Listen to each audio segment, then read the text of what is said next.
Bien, hermanos, vamos a continuar. ¿Cómo está el ánimo? ¿Cómo están las ganas? Bien, ok, perfecto. Este es el mejor momento. El peor momento es después del almuerzo, cuando todos han comido. ¿Ah? Así que, bueno, yo dije, ojalá que ese le dejen el hermano, porque así se lleva la parte. El corazón de siervo, ¿no? Bien, hermano. Vamos a ver otro tema ahora, pero solamente quería cerrar lo que vimos en la primera sesión respecto al título de la primera sesión, que es Siervos entre siervos. Esa es la característica que debe existir en nuestras congregaciones, en nuestras iglesias. La iglesia está compuesta y debe estar compuesta por siervos. Y los ancianos deben ser siervos sirviendo entre siervos. ¿Ok? Tienen un rol, tienen una designación especial denominada ancianos, pastores, obispos. Eso es innegable, está plasmado en las Escrituras, pero son siervos entre siervos. Yo he resumido aquí esta única lámina de las leyes del reconocimiento de siervos. Porque he puesto, yo le puse pictorescamente leyes, pero es una idea mía nomás. Es lo que yo he visto en las Escrituras, que debiera ser nuestra forma de infundir en la iglesia este espíritu de que la iglesia debe reconocer servidores en medio de ella, ¿ok? Y debe existir esa cultura en la iglesia. Los ancianos, y voy a ir mencionando a la medida que avanzan las sesiones, voy mencionando algunas máximas o algunas sentencias para decir roles de los ancianos en cada una de estas sesiones, roles. Y en este tema de siervos entre siervos, los ancianos para mí tienen dos roles, tenemos dos roles, y que son dos roles, yo le digo las dos I de responsabilidad de los ancianos: instruir y, se me fue la otra I, instruir y dar el ejemplo. La tenía con una I para hacerlo más fácil recordar, no recuerdo cuál era esa otra I, pero ahí lo voy a recordar. Influir, esa era. Gracias, hermano. Instruir, influir, ¿ok? Instruir, porque un trabajo esencial de los ancianos es enseñar la palabra, enseñar la doctrina de Dios. Vamos a verlo ahora en los requisitos de los ancianos. Instruir, instruir, instruir. Y uno de los aspectos fundamentales que los ancianos deben instruir en su iglesia, perdón, en la iglesia del Señor, el instruir en la iglesia del Señor es que la iglesia llena sus casilleros del organigrama con servicios, con siervos, no de otra manera. ¿Okay? En línea con lo que nuestro hermano nos compartía sobre la sucesión, yo te diría que los siervos se encuentran en el camino. Los siervos se juntan en el servicio.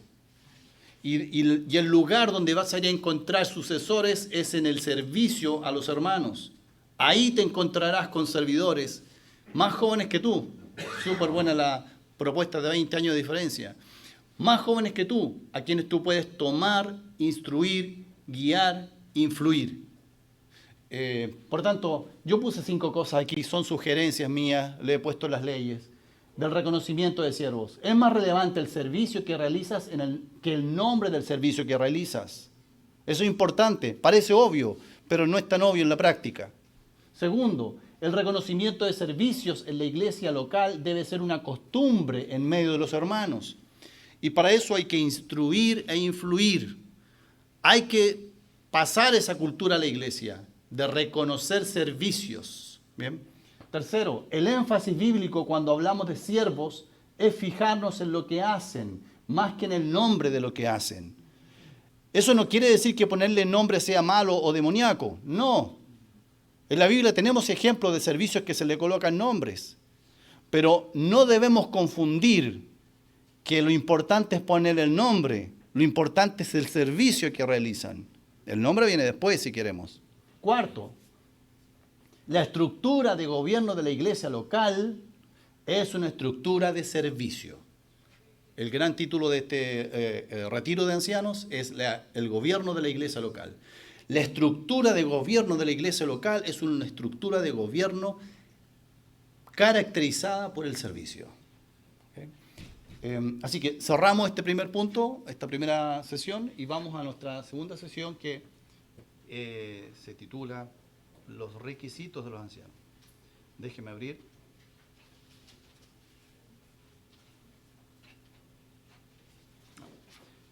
No la voy a mostrar todavía. Pero vamos a ir, obviamente, ¿a qué libros de la Biblia? Si hablamos de requisitos. Timoteo y Tito, ¿cierto? Bueno, estas cartas, en especial Tito, tiene un foco muy particular, la carta de Tito, o la carta a Tito. Y el foco que tiene esta carta, todos sus capítulos, sus 3 capítulos, es la doctrina y vida cristiana. Doctrina y el resultado de esa doctrina en tu vida práctica, en tu vida cristiana. Y en toda congregación debe existir una sana enseñanza de las doctrinas bíblicas. Y de la misma forma debe existir como resultado de esto vidas piadosas. No puede estar desvinculado. Abundante enseñanza bíblica, abundante enseñanza de la sana doctrina bíblica, pero abundante monitoreo que esa enseñanza se esté transformando en vidas piadosas. Una fe firme siempre es evidenciada por una conducta firme. Una fe firme siempre es evidenciada por una conducta firme. Hay un dicho que es atribuido a San Francisco de Asís, que dice así, es bien duro el dicho: predica el evangelio en todo momento, y si es necesario, usa también palabras. Este hombre, a pesar de no ser un creyente, comprendía que el mensaje más claro que un creyente puede entregar acerca de la doctrina de Cristo es aquel en que la doctrina es vivida. No con una perfección celestial, sino con una honestidad práctica. Conocido es lo que dijo el predicador y erudito inglés John Nelson Darby durante una de sus predicaciones, un gran erudito, un gran hombre de doctrina. Y mientras predicaba, vio que estaba sentado ahí escuchando un hermano también muy conocido, pero no tan conocido por su erudición, que se llamó Roberto Chapman. Sentado en el auditorio, y el hermano Darby interrumpió la predicación cuando lo identificó y lo señaló y lo apuntó y dijo: hermanos, este hermano vive lo que yo predico. Mírenlo a él. Escúchenme a mí y mírenlo a él. Hoy más que nunca, hermano, la iglesia y el mundo necesita hombres piadosos que mantengan una doctrina cristiana clara, bíblica en sus mentes. Sí, pero que además den muestras de que viven de manera coherente, auténtica esa doctrina. Esa es la vida que impacta, porque refleja y grita con poder las palabras de Cristo, que dijo: yo he venido para que tengan vida y para que la tengan en abundancia. Pero me temo que más gritamos el texto cambiándolo así: yo he venido para que tengan doctrina y la tengan en abundancia. De esto se tratan las cartas llamadas pastorales, en especial Tito, del verdadero concepto de lo que es la sana doctrina. La doctrina es sana cuando enseñas algo bíblico que llega a tus manos y tus pies. Es sana en la medida que eso que es sana doctrina llega a tus manos y a tus pies. Hoy vamos a realizar un recorrido por la lista de los llamados así requisitos de los ancianos. Aunque yo prefiero llamarlo de manera distinta. Yo prefiero llamarle el carácter de un cristiano, no los requisitos.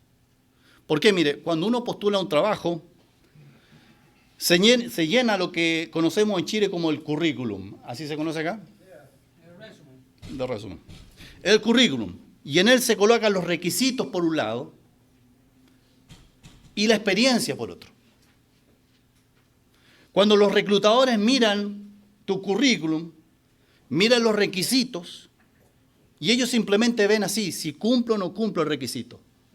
Debe ser ingeniero, debe hablar un inglés fluido, debe tener al menos 5 años de experiencia, debe estar dispuesto a moverse, requisitos, check, check, check.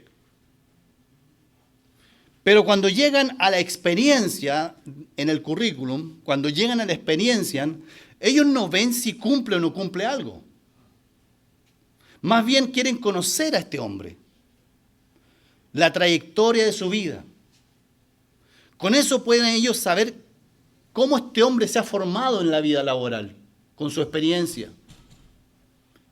Y en esa sección de la experiencia no es que si cumple o no cumple algo, es más bien si lo que ha aprendido en su vida se ajusta a lo que se necesita o no. Y es muy probable que leyendo su experiencia, estos reclutadores quieran conocer un poco más de la vida de esta persona. Y cuando lo entrevistan, yo he participado en entrevistas, cuando lo entrevistan no le preguntan por el checklist de arriba si cumple o no cumple. Le preguntan por su experiencia. Pusiste que trabajaste en tal lado, háblanos de eso. Experiencia, para eso lo entrevistan. Para mí, esto es lo que encontramos en Tito y en Timoteo. No es un checklist de cumple o no cumple. Normalmente lo miramos así. No es un checklist de cumple o no cumple. Más bien es su experiencia. La experiencia de este hermano que anhela obispado. Pero ¿cuál experiencia? No cualquier experiencia, sino su trayectoria en lidiar en su propia vida espiritual. Su trayectoria en lidiar con su propia vida espiritual. Las decisiones que ha tomado en su vida que han permitido que esa vida tenga un carácter cambiado. Que se notan esas cosas que están escritas allí y que las vamos a ver en detalle. Y entonces leemos la lista de aspectos de ese carácter y podemos decir, este hombre es experimentado en vivir a Cristo. Experimentado, porque se nota en su carácter que tiene un carácter transformado. Así que no es una lista que yo le voy haciendo un check si lo cumple o no. Más bien es una lista de experiencia en donde yo quiero ir a conocer la vida de esa persona que anhela obispado. Voy a ir a meterme en su vida porque quiero conocer cada uno de esos aspectos en su vida para ver cómo lo ha logrado, si es que lo ha logrado. ¿Qué aspecto de la doctrina de Cristo ha influido en su vida para que tenga ese aspecto en su conducta? Si recorremos rápidamente, por ejemplo, la carta de Tito, entendemos que el contexto de esta carta precisamente es corregir la conducta de los miembros de la iglesia. No es hablar solamente de los ancianos, de todos ellos y los ancianos también. Por ejemplo, el capítulo 1, el versículo 12 y 13, no lo vamos a leer, solo revisar, habla de la conducta general del cretense que es miembro de la iglesia de Creta, o de las iglesias de Creta, a donde fue escrito la carta a Tito. En esos dos versículos, Pablo le habla a Tito y le describe la conducta del cretense que también está metido en la iglesia. Es descrita la conducta general del isleño, que tenían súper buena reputación. Mentirosos, malas bestias, tramposos, gente poco confiable. Qué reputación, ¿eh? Pero el problema es que esa reputación estaba adentro de la iglesia, en los creyentes. Y Pablo le dice a Tito, hay que corregir. Eso no está bien. Y en ese contexto dice, hay que poner ancianos que den el ejemplo. Es el contexto. Y Pablo cita a un poeta, un filósofo griego muy antiguo, Epimínides, 600 años antes de esta carta. Era considerado uno de los sabios griegos de la época, que él, ese filósofo griego que cita Pablo, vivió en Creta, nació en Creta, por eso lo cita. Y él cita a este filósofo porque él describió a los cretenses de esta manera, lo describió así a los isleños. Y era tan cierto que aún en los tiempos de Pablo, en el mundo griego, fíjense que se acuñó una palabra por la buena fama de los cretenses. Una palabra para describir una persona tramposa, una persona ociosa, una persona poco confiable, traidora. Esa palabra la derivaron de la isla. Cretense, cretino. De ahí sale cretino. Entonces, cuando a usted le dicen cretino, ojo, porque están diciendo todo esto. Esta costumbre cretense, aparentemente, por lo que Pablo escribió, se había colado al interior de la conducta de los creyentes en Creta. Después, el capítulo 2, habla de la conducta de los hermanos más ancianos, más viejitos en la iglesia. Y fíjese que dice que ellos deben tener una sana doctrina y lo vincula con su conducta. Es decir, sana doctrina está acompañado de conducta. Después, capítulo 2, versículo 3 al 5, la conducta de las hermanas de más edad en la iglesia, las ancianas. 6 al 8, versículo 6 al 8, el mismo 2, la conducta de los jóvenes en la iglesia. Y así Pablo hace un barrido de conductas en la carta a Tito. Conductas, es decir, lo que tú ves. Versículo 9 y 10, la conducta de los siervos. Y luego ahí hace un stop en el versículo 11. Que algún hermano lea del 11 al 15, por favor. 2, 11 al 15.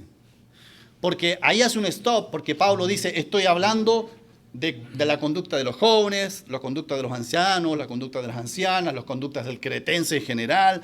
Conducta. ¿Qué dice el versículo 11 y 15? Que hace un stop, léelo en voz alta para que pase por la... Porque la gracia de Dios se ha manifestado para salvación a todos los hombres, enseñándonos que renunciando a la impiedad y a los deseos mundanos, vivamos en este siglo sobria, justa y piadosamente, aguardando la esperanza bienaventurada y la manifestación gloriosa de nuestro gran Dios y Salvador Jesucristo, quien se dio a sí mismo por nosotros para redimirnos de toda iniquidad y purificar para sí un pueblo propio celoso de buenas obras. Esto habla y exhorta y reprende con toda autoridad. Nadie te menosprecia. Mire, Pablo está diciéndole a Tito, le hace un recorrido conductual de la iglesia. Sección por sección, estrato por estrato. Entonces, para que nadie se confunda, Pablo hace este paréntesis. Y dice, mira, Tito, para que nadie te diga, oye, pero que tú no estás exigiendo tanta conducta. Pues entonces dice, porque la gracia de Dios se ha manifestado para salvación, sí. Pero esa misma gracia salvadora es la gracia que te enseña algo bien específico, tu conducta. Renunciando a la impiedad, vivir piadosamente y tomando decisiones de obediencia. Y en ese contexto, esperar el retorno de Cristo. Es decir, ¿cómo esperar el retorno de Cristo? Esperar el retorno de Cristo teniendo una vida práctica de esfuerzo, de tener una vida correcta, una vida que yo la estoy corrigiendo a la luz de la palabra de Dios. Y en ese contexto es que no solo escribe esta carta, sino que escribe esta lista de experiencia de los ancianos, que es muy similar a la lista de 1 Timoteo 3. Ambas cartas y a través del Nuevo Testamento parece claro, hermanos, porque lo mencionan ambas cartas, que las palabras anciano, obispo, pastores, se refieren al mismo oficio enfatizando distintas particularidades con esas tres palabritas. Pastores, obispos y ancianos. Sin entrar en mucho detalle, el hermano Strauss tiene un capítulo aquí en este punto muy detallado, excelente. Así que el que quiera saber el análisis más detallado de eso, ahí vaya ese libro, súper bueno. Pero así para resumir, un anciano, un obispo, un pastor. Lo que observo en la Biblia, que el anciano, es decir, ese nombre, esa función de anciano, está enfatizando su carácter transformado debido a su experiencia de lidiar espiritualmente en su vida. Su carácter debido a su experiencia, pero no su experiencia en cualquier área, su experiencia lidiando en su vida con Dios. Que Dios está haciendo una obra en su vida y eso definitivamente es una batalla. Y se agarra experiencia en eso. Ancianos. Segundo, obispos. El obispo ya no destaca esa experiencia. El obispo destaca una actitud de supervisor, de vigía, de estar ahí atento, de no perder de vista lo que pudiera estar pasando, en particular los peligros. Obispo es atención, es supervisar, estar atento a lo que pudiera estar pasando. Es una actitud el obispo. Entonces, el anciano habla de carácter, obispo habla de actitud, y pastor, ese nombre, habla de compromiso. Compromiso y cercanía con la grey. Carácter, actitud y compromiso. Son tres aspectos de una misma función. Y yo creo, hermano, así, solo haciendo un paréntesis, que por eso es tan importante la pluralidad de ancianos, entre otras cosas. Porque yo no creo que ningún anciano tenga a la perfección estos tres aspectos.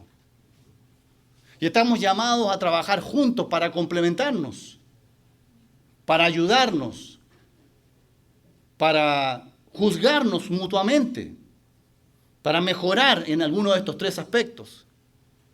Por eso es importante la pluralidad de ancianos. Estamos llamados a que como bloque de ancianos podamos mostrar el pastorado, podamos mostrar el obispado y podamos mostrar ser ancianos. Esas tres características. Les voy a poner un ejemplo de un maratonista para que se entiendan esos tres aspectos. Un maratonista, si tuviéramos aquí parado un atleta profesional, no cualquiera, un atleta profesional, y nos preguntáramos por su carácter, anciano, por su carácter. El carácter de este atleta, ¿cuál es? ¿Qué tan firme es su carácter? Porque cuando hablamos de carácter, hablamos de carácter fuerte, de carácter firme. Y a veces creemos que el carácter fuerte o firme es el que golpea la mesa, o el que habla fuerte o golpeado. Eso no es carácter firme. Tiene más pinta de mal carácter. No de carácter firme. El carácter firme, en el caso de un atleta, es que tan firme es su decisión de ser atleta. ¿Qué tan firme? La firmeza se debe traducir en su esfuerzo persistente por forjar su vida en las áreas que su profesión de atleta le exigen. Es decir, un atleta profesional no puede comer cualquier cosa. Un atleta profesional no puede vivir de cualquier manera, tiene que acostarse a una cierta hora, levantarse a otra. Un atleta profesional tiene que tener sueños, tiene que tener amistades, tiene que tener rutinas definidas de acuerdo a su carácter, un carácter, y será firme en la medida que es capaz de llevar a cabo esas decisiones. Su carácter fuerte se va a notar en la medida que esas decisiones se mantienen. Eso es un carácter, el carácter fuerte. Y el anciano habla de su carácter, su persistencia, no como atleta, sino su persistencia, su experiencia en forjar su propia vida espiritual al modelo que Dios le propone en las Escrituras. ¿Cuánto ese anciano ha persistido, ha trabajado y ha tomado todas las decisiones necesarias en su vida? Así como el atleta tomó decisiones para ser atleta, él ha tomado sus decisiones en su vida para que su carácter esté amoldado, esté transformándose al modelo que la Biblia establece. No para ancianos, sino para la vida de cualquier creyente. Porque ahí entonces se transforma en un modelo ese anciano.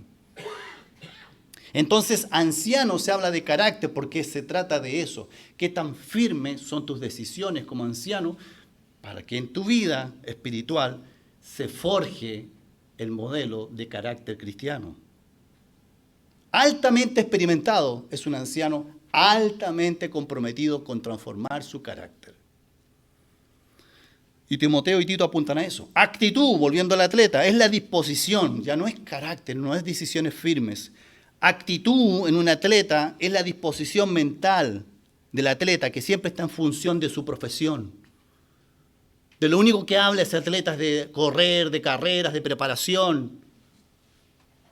Se nota su disposición en todo lo que hace. Cuando yo estaba en la universidad estudiando ingeniería, en una universidad de puros ingenieros especializados en ingeniería y de alto prestigio, no solo en Chile, sino en Latinoamérica. Estaba en segundo semestre del primer año. Fui a la oficina de un profesor a hacer unas consultas de cálculo. Estaba muy complicado yo con cálculo. Yo fui a hacer unas preguntas a la oficina de su profesor y me hace pasar y había que hacer un dibujo. Yo tenía que hacer unos cálculos, pero había que hacer un dibujito de una esfera. Ustedes saben matemáticas. Hacer un dibujito, una esfera. Y en base a eso hacer un desarrollo matemático. Entonces el profesor, yo le voy a hacer la pregunta y me dice, escribe en la pizarra la pregunta. Pero, profe, yo quiero que usted me ayude. Haz lo que has hecho. Ok. Y me pongo a escribir. Ya a esa altura yo estaba nervioso entero. Entonces me dice, ok, haz el dibujo de que plantea el problema. Y yo tenía que dibujar una esfera, colocarle las medidas y un esquema. Estaba tan nervioso, hermano, que así escribía. Así dibujaba. El profesor hizo esto. Ya cuando alguien hace así, hizo esto. A ver, me dijo, presta para acá. Así, me sacó el plumón de las manos. Y me hizo el dibujo él en la pizarra. Así, con un arte, acotó las medidas, puso todo. Y me dijo, mira, tú estás estudiando ingeniería. Cualquier persona que te vea a ti haciendo un dibujo debe decir, ese es un ingeniero. Me mató. En la vida del anciano se debe notar en su carácter que es anciano. Porque ese hombre, a través de su tiempo, por eso se llama anciano, no porque sea viejito, sino por su experiencia. Pero no cualquier experiencia, su experiencia lidiando con su carácter. Avanzada experiencia lidiando con su carácter para moldarlo al carácter de Cristo. En un anciano se debe notar experiencia, esa experiencia. Bien, entonces volviendo a la carta, Pablo enfoca su atención en las cualidades de este carácter, de su experiencia. Y la iglesia, hermanos, cuando hablamos de reconocimiento de ancianos, la iglesia debe revisar estos aspectos de carácter formado, estos aspectos de experiencia lidiando con su carácter en el hermano que podría ser un anciano. Y luego de revisarla deben quedar tranquilos. No que hicieron un checklist, sino que estos aspectos señalados aquí están en el área de experiencia de este creyente. Se nota que este hermano está lidiando favorablemente con estos aspectos en su vida. Y si es necesario, como los que revisan los currículum, nos vamos a acercar a ese hermano a conocer más estos aspectos de su vida. De eso se trata esta lista. Y lo que Timoteo y Tito están indicando, que el hermano que anhela obispado debe tener esta experiencia formando su carácter. Ahora, específicamente en un ámbito. No es carácter en todo, porque carácter es muy amplio. ¿Dónde? Debe evidenciar experiencia el anciano forjando su carácter en el ámbito personal y familiar. Ahí. Como decimos en Chile, donde las papas queman. Ahí. Es ahí, no cualquier área de su carácter. El carácter es muy amplio. En el área personal y en el área familiar. Vamos a 1 Timoteo, antes de ir abundantemente a Tito. 1 Timoteo capítulo 3.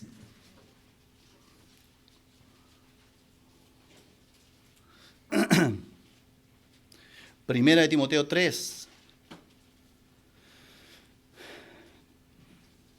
Dice, versículo 4. Que gobierne bien su casa, que tenga a sus hijos en sujeción con toda honestidad, pues el que, entre paréntesis, pues el que no sabe gobernar su propia casa, pregunta, ¿cómo cuidará la iglesia de Dios? De pasadita, gobernar la casa, cuidar la iglesia, no es lo mismo, ¿eh? Pero son similares, no es lo mismo. Gobernar la casa, cuidar la iglesia. Hablando de los requisitos de los ancianos, Pablo define algo vinculado a la familia. Y no solo los ancianos deben cumplir esto. Esto es un estándar para todo creyente varón. Pero los ancianos o los que aspiran al ancianato deben ser modelos en esto. Un modelo válido para toda la familia. Pero fíjense que el pasaje que acabo de leer es más explícito al hablar de estos varones líderes de la iglesia. Porque antes de hablar de la familia en el versículo 3, suba un poquitito sus ojos y mira el versículo 2. Dice, es necesario que el obispo sea irreprensible, marido de una sola mujer, sobrio, prudente, decoroso, hospedador, apto para enseñar, no dado al vino, no pendenciero, no codicioso de ganancia deshonesta, sino amable, apacible, no avaro. Fíjese en el orden, hermano. Versículo 2, 3 y 4 y 5. Fíjese en el orden. Antes de decir que gobierne bien su casa, da una serie de aspectos personales que no tienen nada que ver con la familia, es con él solamente. Es decir, este es el orden propuesto tanto por Timoteo como por Tito. Que se gobierne a sí mismo, que gobierne su casa, que gobierne a sus hijos y que finalmente cuide a la iglesia. Es una pirámide. Primero, que se gobierne a sí mismo, su propio carácter, en los aspectos que menciona acá. Que se gobierne a sí mismo, que gobierne su casa y finalmente que cuide a la iglesia. Ese es el orden, va creciendo. Y si ustedes se fijan, es como una pirámide. La parte de abajo del gobierno personal es abundante en información. Que se gobierne a sí mismo, que debe ser así, así, así, así, una lista de cosas. Ya que gobierne la familia es más acotado, más pequeñito, es más conceptual. Dice que gobierne bien su casa. Y finalmente, que sea irreprensible como administrador de Dios, ya en la iglesia. Y una sola frase para la iglesia. El anciano cuidará bien de la iglesia del Señor si ha adquirido la experiencia de gobernarse a sí mismo. Si no, no. El anciano cuidará bien de la iglesia del Señor si ha adquirido la experiencia de gobernarse a sí mismo y ha logrado gobernar bien su casa, o está en ese camino, está en desarrollo. Y fíjense que este es el orden, gobernarse a sí mismo, y luego viene la familia. Es decir, la familia es el primer filtro de un candidato anciano, el primer filtro. Es el primer testimonio de que la base, el gobierno de sí mismo está bien. Porque ¿quién es el que paga los platos rotos, decimos en Chile? Cuando ese hombre no se gobierna a sí mismo. La familia. Y por eso está en ese orden. Porque la familia recibe el beneficio de un hombre que se gobierna a sí mismo. O recibe el perjuicio. Por tanto, si hay un gobierno de sí mismo, ese hombre tiene muy buenas posibilidades de hacerlo bien con su familia. Fíjense ustedes que si uno busca en internet estadísticas de Estados Unidos, las 5 principales causas de divorcio en Estados Unidos, aquí en Estados Unidos, son infidelidad. Está en la lista de requisitos, ¿no? Le volví a llamar requisitos. Infidelidad, tema financiero, segunda causa de divorcio. Incompatibilidad de caracteres, dicen, pero eso es forma de vivir. Tú eres así, yo soy asá. Incompatibilidad de forma de vivir. Y el quinto, violencia intrafamiliar.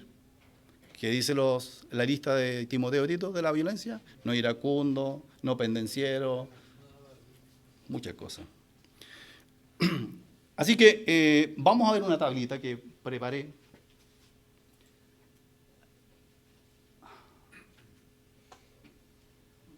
Déjenme, porque no sé por qué razón. El objetivo no es que la lean, sino explicárselas conceptualmente. ¿Ya? Es muy chiquitita como para que la lean. Aquí está una tabla, voy a usar el puntero para no alejarme el micrófono. Una tabla en donde en esta columna de acá está toda una traducción literal de todo lo que aparece en Tito. Y acá todo lo que aparece en Timoteo. Los que aparecen juntas son porque aparecen conceptos iguales.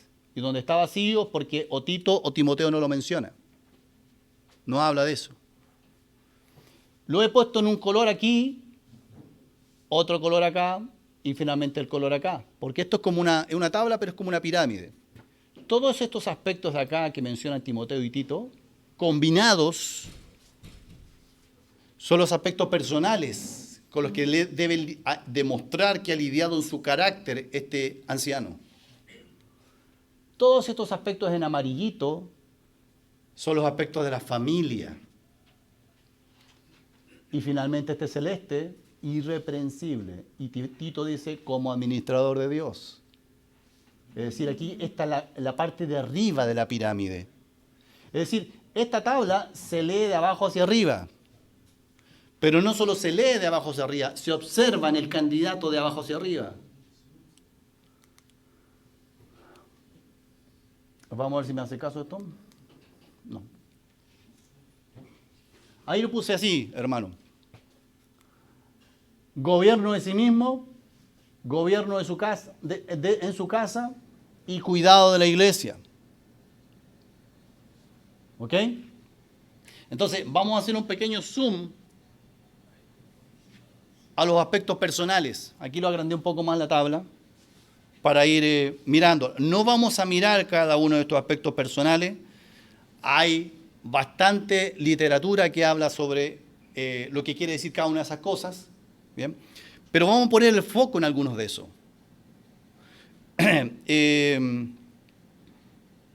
Primero,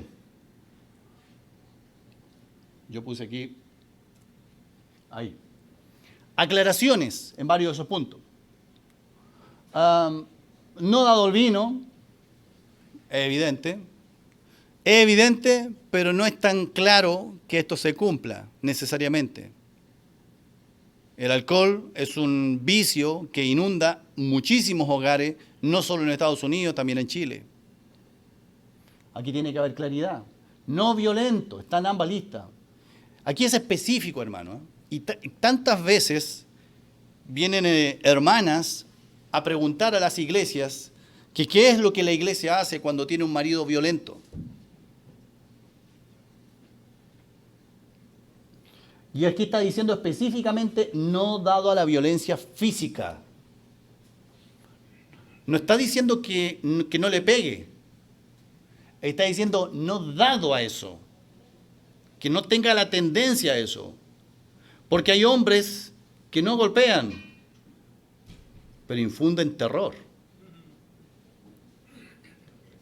No codicioso de ganancia deshonesta, dice Tito, no amante del dinero, dice Timoteo. Parece igual, pero no es lo mismo. Ambas enfatizan cosas distintas. No codicioso. Es una integridad en cómo ese hermano gana dinero. Es decir, que no se avergüence él de cómo está adquiriendo el dinero de sus finanzas, sus negocios, sus actividades, que no haya algo de lo cual se avergüence. Y no amante del dinero es que no está pegado al dinero. Es importante que el hermano anciano o que quiere ser anciano, se le note una actitud que no está apegado al dinero. Miren, hermano, hay hermanos que cuando usted habla de dinero llegan inmediatamente a hablar.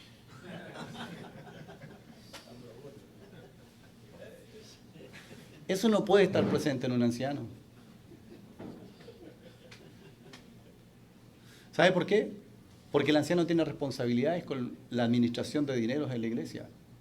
Responsabilidades directas. Entonces, este tema lo menciona no solo aquí, lo menciona en otros lados, que los vamos a ir revisando en las siguientes sesiones. Lo vuelve a repetir, el dinero, el dinero. Y los ancianos deben tener especial cuidado con esto. En lo personal, su vida laboral. Y en lo congregacional, cómo hacen gestión, cómo administran transparentemente el dinero de la iglesia, de las ofrendas. Los ancianos a veces administran mucho dinero. Distribuyen dinero. Asignan ofrendas. Se preocupan por necesitados. Todas responsabilidades bíblicas. Pero dinero pasa por sus manos. Y los ancianos deben ser sabios en esto. Si usted está solo de anciano, hermano, que no es el modelo correcto, pero podría ser así transitoriamente. Si usted está solo de anciano, no puede permitirse que usted sea el administrador único del dinero de la iglesia. O a lo mejor no está solo, pero tiene un segundo anciano que tiene muy poco protagonismo. Usted no puede, en su sabiduría, no puede permitir que el dinero lo vea usted solo.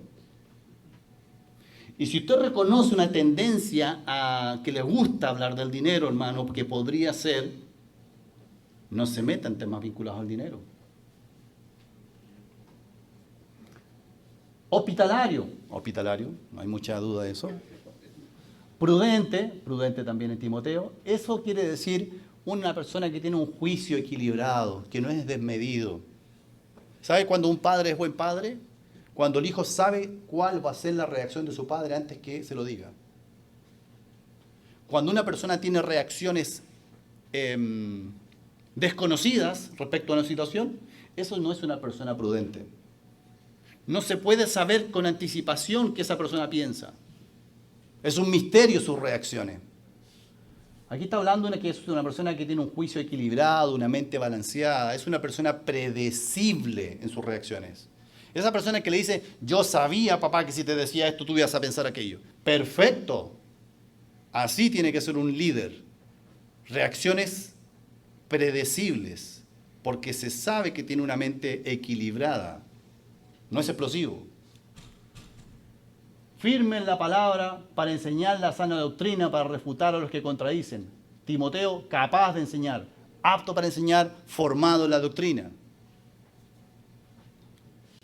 No arrogante, es decir, no despectivo. Esto no está en en Timoteo. No despectivo, no menospreciador, no iracundo, es decir, que no tenga facilidad para la ira. ¿A quién hay que preguntarle? Ya. ¿Está claro, no? Ok.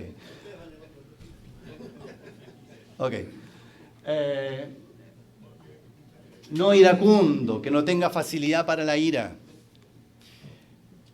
Cuando hablamos de un candidato para anciano, una persona que anhela obispado, que está mostrando trabajo de obispo, de pastor, de anciano, la iglesia o los ancianos vigentes tienen que ir a meterse a estos aspectos de la vida de esa persona. Tienen que conocer cómo es el trato con su esposa. Tienen que conocer qué es lo que pasa con sus hijos. Y el que quiere ser anciano tiene que permitir que se metan en su vida de esa manera. Debe ser conocido. No puede explotar una bomba 10 años después, cuando ya es anciano y ha tomado roles protagónicos en la congregación, una bomba de maltrato al interior de la familia. El maltrato normalmente no es de un día para otro. Es progresivo, sistemático, permanente. Amante del bien, amigo de lo bueno, de lo noble, justo, actúa con justicia, santo, que se vincula con el cielo en su día a día, es un hombre piadoso.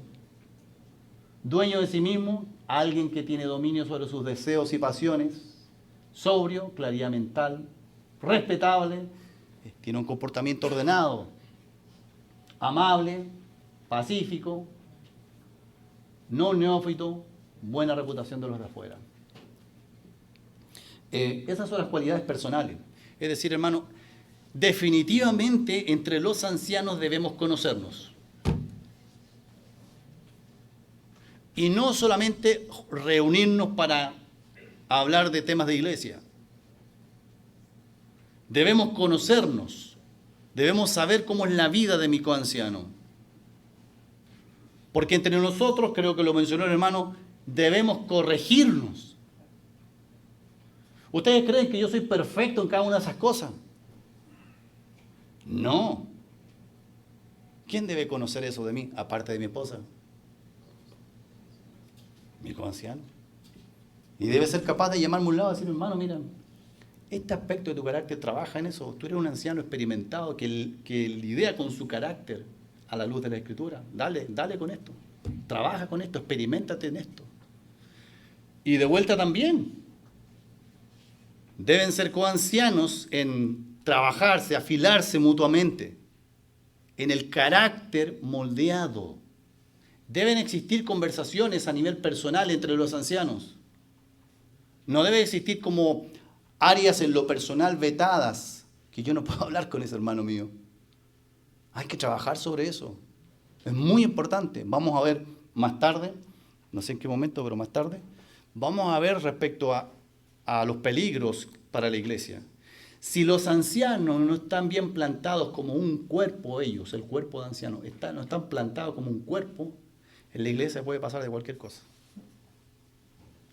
Y este es un trabajo que debe haber entre ancianos. Cuando este trabajo no existe entre ancianos y llegan nuevos hermano que anhela obispado? Está difícil la tarea porque ni ellos mismos se preocupan de esos aspectos en su vida. Ni ellos mismos discuten estos aspectos en su vida. ¿Qué van a ir a pedírselo a otro? ¿Ah? Exacto. Entonces, debe existir una habitualidad en que estas cosas se conversan entre los ancianos. De tal manera que cuando llega un joven nuevo que está mostrando interés, que está mostrando dedicación, esfuerzo, amor por el Señor, amor por su obra, como que pinta para anciano este hermano, y él incluso lo ha dicho con su boca a los ancianos, para esos ancianos va a ser más o menos natural ir a meterse a la vida de ese hermano. Porque van a hacer el trabajo con él que están habituados a hacer entre ellos. Si esto no dice que debemos ser perfectos, está planteando un estándar. Está planteando unas áreas donde los ancianos están supuestos a trabajar en el terreno de lo personal. Para que cuando hablen, sus hechos vayan con ellos. O no como le dijeron alguna vez a alguien que dijeron, tus hechos gritan más fuerte que tus palabras. Así que entonces pasa la experiencia del gobierno en su casa. No sé si no recuerdo si lo puse, creo que sí. Ok. Ahí pasa la experiencia del gobierno en su casa. Cuando está abordado, cuando está trabajado el gobierno de sí mismo. Que gobierne bien su casa. Lo saca del terreno de lo personal y lo mete en su hogar. Y no es que el hogar no pueda hacer nada si es que no se ha gobernado a sí mismo, pero no lo va a hacer bien. Fíjate cómo dice que gobierne bien. Eso es lo que le exige a la casa respecto a este anciano, que gobierne bien. No da muchos más detalles. Que gobierne bien su casa. ¿Con quiénes se encuentra este hombre en su casa? Con su esposa, con sus hijos. Y eso es lo que está listado allí. Porque gobernar es liderar, presidir, cuidar, administrar, estar al frente. Y la instrucción para este hombre es que lo haga bien. Que lidere, que presida, que cuide, que administre, que lo haga bien. Y parte relevante de hacerlo bien tiene que ver con los hijos. Aquí. Fíjense, los amarillitos. Marido de una sola mujer, teniendo hijos creyentes, con hijos en sujeción con toda honestidad, que los hijos no estén acusados de disolución y de rebeldía. Y acá abajo, el último amarillito, a mí me huele mucho que son los hijos, ¿cierto? Que gobiernan en su casa. Es decir, como que habla mucho de los hijos. Lo poco que habla del gobierno de la casa le dedica el 70% a los hijos. Que tenga a sus hijos en sujeción. Así dice el texto de Tito. Vamos a leerlo. Creo que es Tito o Timoteo. Sujeción es Timoteo, 1 Timoteo 3.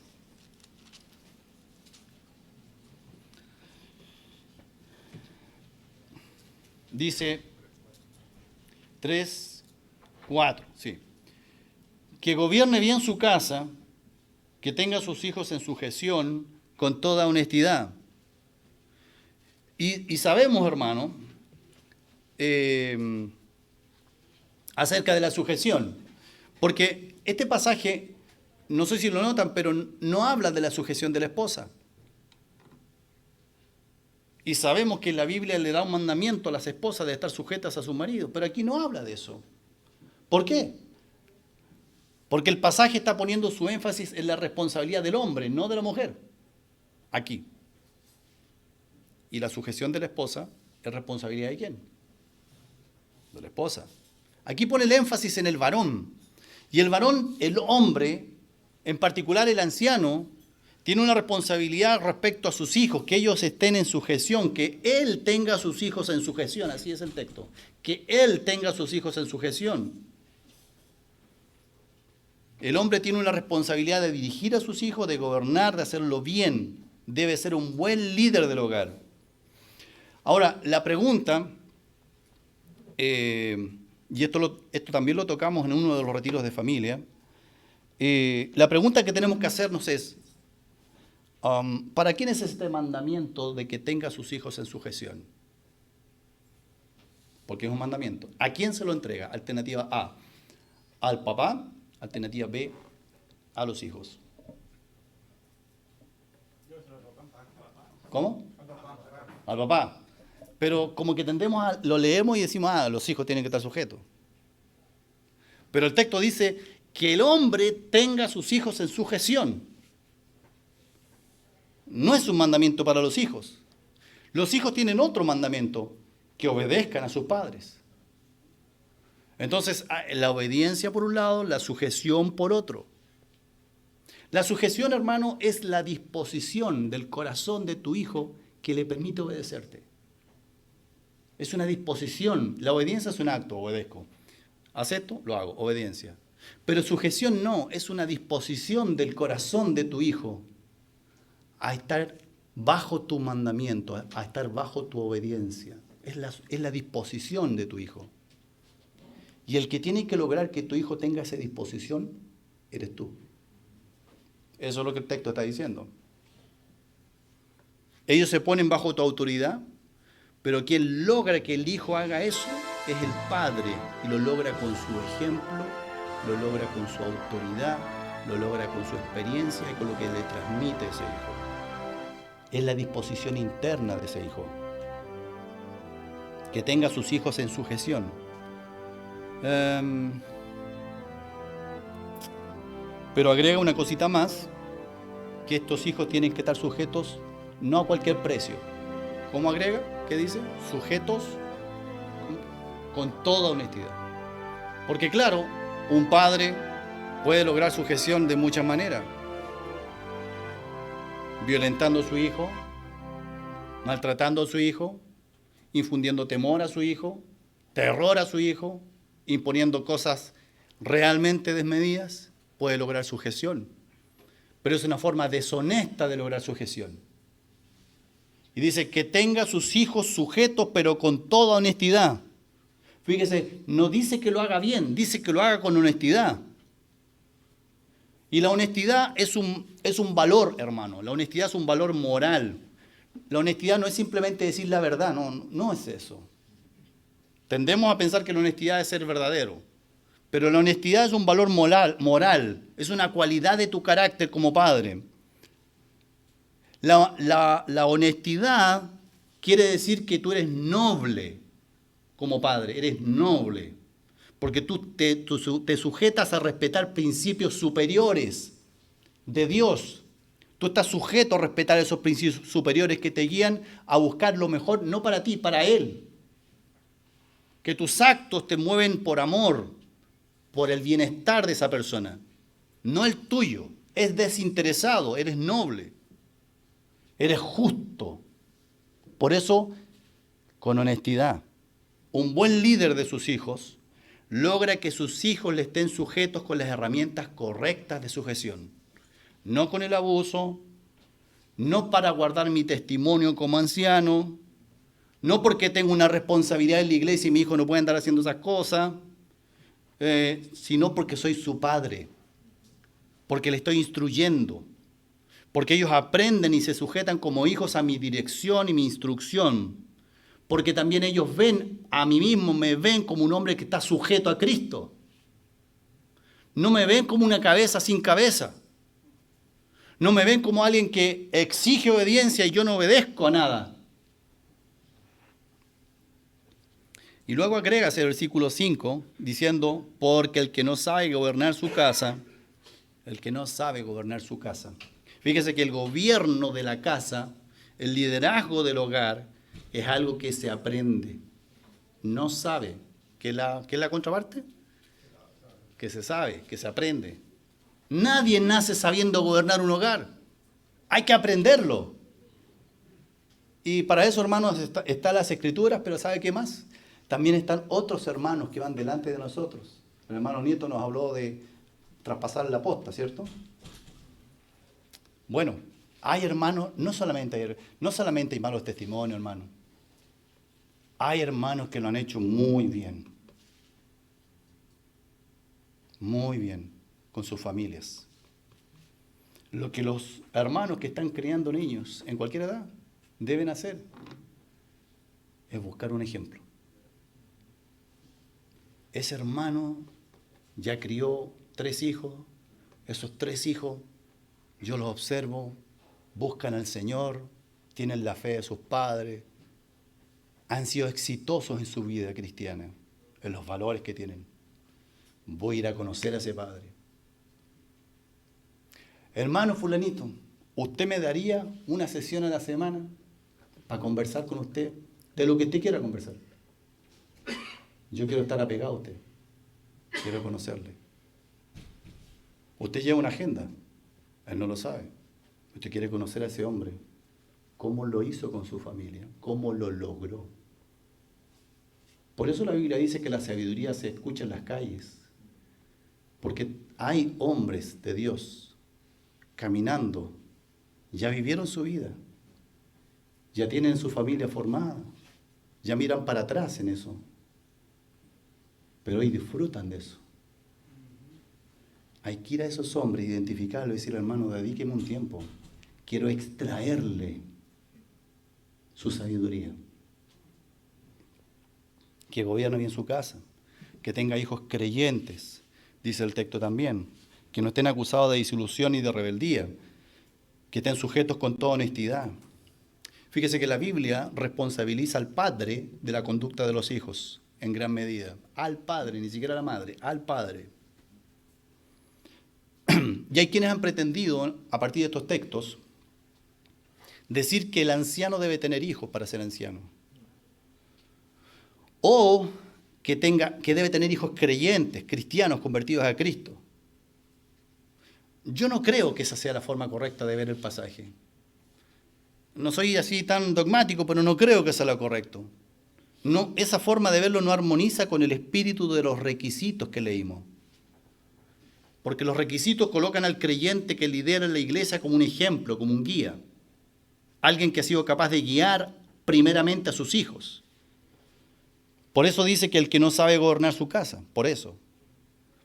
Es más, puede ser que haya un hombre que tenga hijos que profesan haberse convertido a Cristo, pero que no cumple con esto. Que no tiene hijos que están sujetos. A pesar de que esos hijos dicen, no, yo me convertí. Pero a lo mejor no cumplen. ¿Qué cosas debe observar la iglesia en los hijos de tal creyente?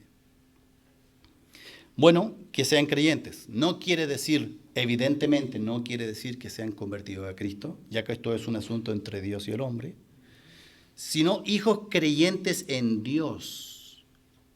Es decir, que esos hijos no renieguen ni se rebelen contra la fe de su padre, ni siquiera de su madre, de su padre. Puede que aún no sean creyentes, pero ellos admiran la fe de su padre. Ellos respetan la fe de su padre. No despotrican contra la fe de su padre. ¿Entienden los dos extremos? No estoy hablando de los grises acá al medio, estoy hablando de los extremos. Lo que el texto está diciendo es que no estén acusados de disolución y rebeldía. Entonces es hijos que no tienen comentarios destructivos respecto a la fe de su padre. Que cuando tú les preguntas a esos hijos por el cristianismo de su papá, dicen así, no quiero saber nada de la fe de mi papá. Eso no es bueno en un candidato anciano. Eso está mal. Lo que está bien es, ok, tú tienes 3 hijos, no sabemos si son creyentes o no son creyentes, pero esos hijos nosotros hemos hablado con ellos y esos hijos respetan tu fe. Ven en tu fe algo valioso, a pesar que no es de ellos aún.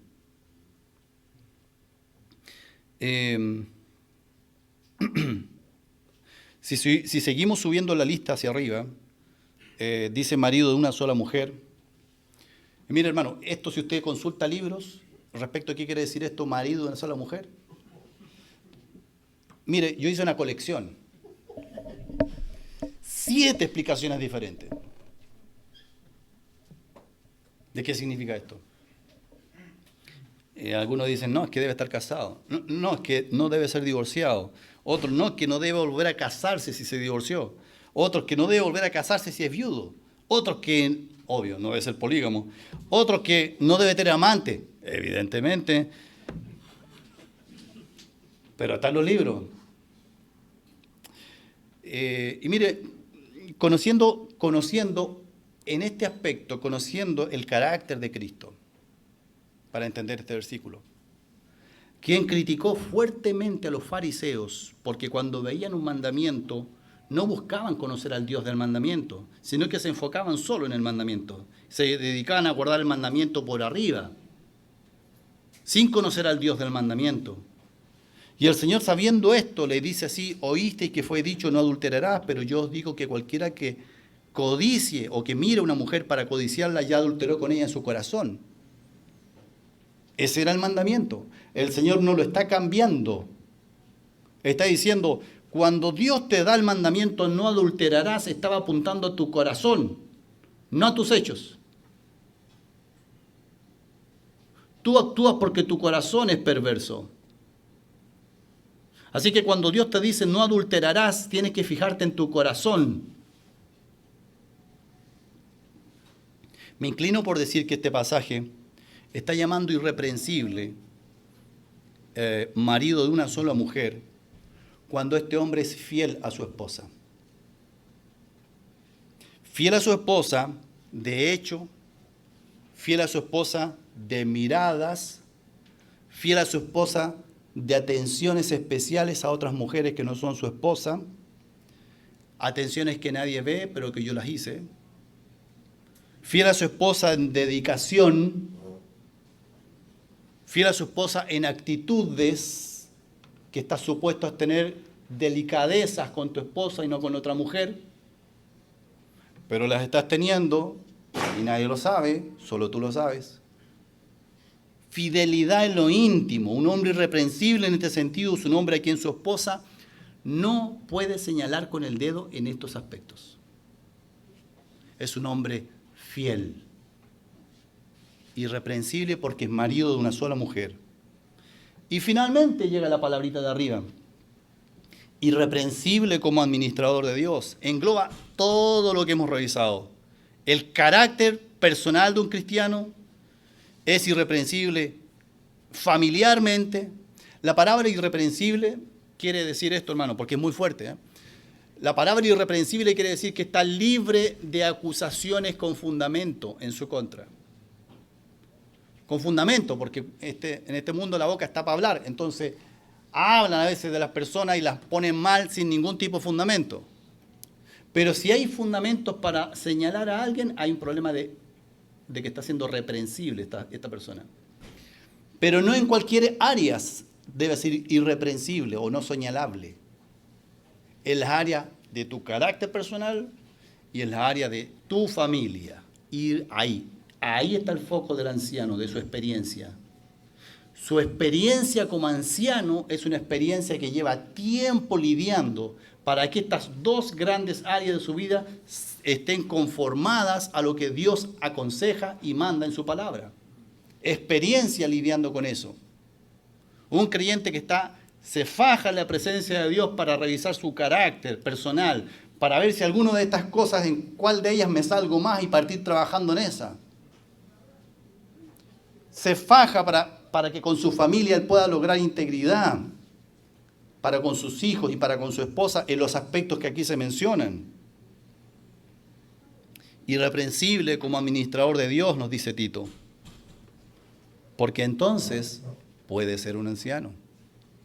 Entonces, no es que si cumple, nuevamente hermanos, estas áreas son áreas de experiencia en este candidato anciano o en este anciano.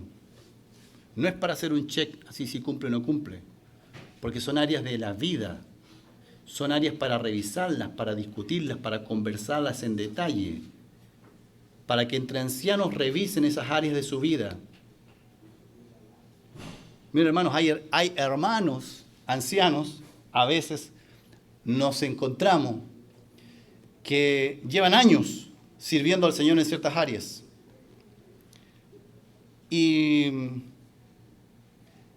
Y de repente explota la olla. No en infidelidad conyugal, sino en maltrato al interior de la casa. mal carácter de ese hombre. Y es un predicador. No por eso se transforma en una persona despreciable, no. Pero se transforma en una persona en la cual nunca nadie se acercó a decirle, tú estás mal. Él nunca expuso su vida a nadie tampoco para que alguien identificara su maldad y lo ayudara a corregirse. Entonces, el cuerpo de ancianos deben trabajar juntos para moldearse, para corregirse, para instruirse, para revisar sus vidas en su carácter y en su vida de familia. La mayordomía, primera, la principal mayordomía del carácter de un anciano, es su primera mayordomía es consigo mismo. Es un administrador de lo que Dios le ha dado. Mi propio carácter. Segunda mayordomía, su familia. Y tercera mayordomía, la iglesia. Gobierna de sí mismo, gobierno de su casa, cuidado de la iglesia. Que Dios bendiga su palabra.